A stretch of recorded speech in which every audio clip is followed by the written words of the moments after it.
Glory, glory to God in the highest.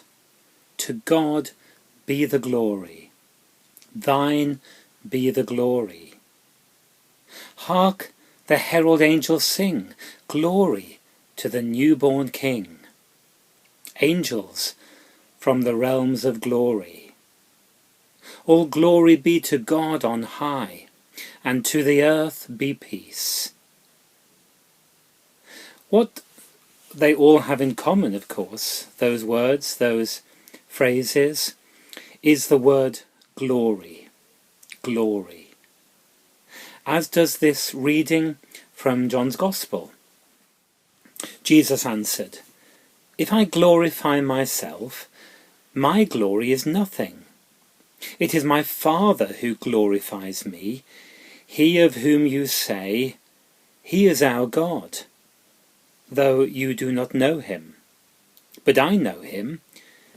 If I would say that I do not know him, I would be a liar like you. But I do know him, and I keep his word." Glory is a very powerful word, and it's a very common word as well. It's used in all sorts of different situations, in different settings. Certainly it's used very much in worship. We read about it in our Christmas story. We sing about it in our Christmas carols. And you might think of glory as meaning praise and honour and distinction and fame and power. It does mean those things, and lots of other words as well. It's used in modern day settings as well in different ways. We might say about somebody who thinks that they are really great, we might say, "Oh, look at them, look at her, look at him," claiming all the power, claiming all the glory. But with Jesus, it was very different, certainly in this passage. Jesus here was not claiming the glory all for himself, but was pointing other people to the glory of God.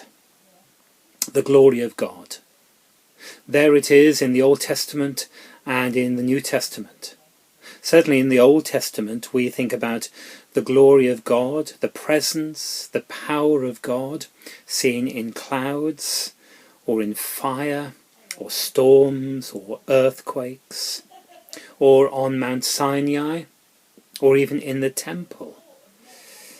In Exodus we hear about God's revelation to Moses on the mountain, where God's glory passed by, and where Moses was almost transfigured by the very power of that experience. He had to wear a veil to hide his face, so changed was he, so affected was he with God's glory. Isaiah said, "Holy, holy, holy is the Lord of hosts. The whole earth is full of his glory." God's glory is overwhelming. It's beyond description. It's beyond our imaginations. But Jesus was referring to a glory that was beyond himself. Jesus did not want to claim the glory for himself, certainly not here.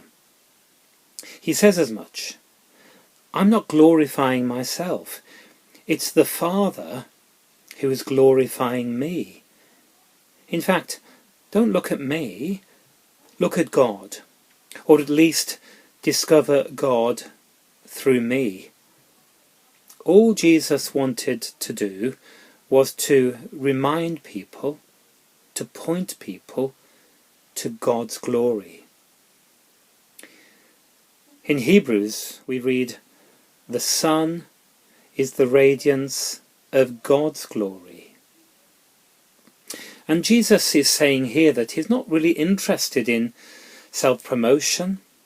Indeed, he's not expecting people to worship him alone, but rather to discover and to worship God. This is Jesus' invitation for people to recognize the power and the presence of God in their midst. In art, we see the glory of God depicted in so many different ways. We see the glory of God, common symbols of glory, including white robes, crowns, jewels, gold and stars, as well as halos. And there are so many symbols, so many images, icons, that show us God's glory. Jesus Christ, the Almighty, is a powerful title to Jesus' divinity. And here around Christ's head we see a halo, an almost universal symbol of holiness, of glory. But within the halo there is also a cross. And you can see a cross as well, held by an angel, which reminds us that Jesus' glory was one of sacrifice, of love, of service, of the cross. Glory. Jesus points us to God's glory. Where do we find signs of glory in the world around us? Where have we noticed the glory of God around us? In our natural world? Among friends and family and neighbours? Within our worship? In our prayers? In signs of love? In acts of kindness? In deeds of care and compassion? In those places we see signs of God's glory. Lord, may we see signs of your glory. May we know your presence. May we point others to you, the one who is holy, the one who is Lord, the one whose glory fills the earth.